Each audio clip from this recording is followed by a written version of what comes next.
Hi everybody, welcome to my latest clock video.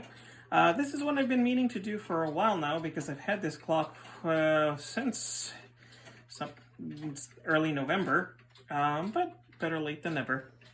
So this clock is a Westminster chime tambour clock made by the Sessions Clock Company out of Connecticut.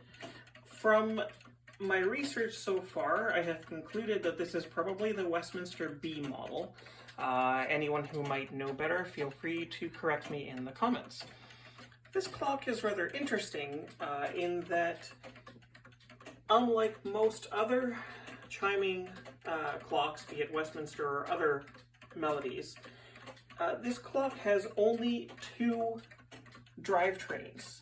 One is the time train, and one is a chime and a strike train. So they've managed to combine the chime and the strike into one rather ingenious mechanism.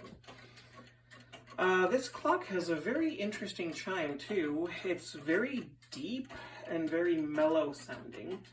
I've been pretty happy to have it for the last half a year, and I'm happy to share it with you all. I hope you all enjoy its sound.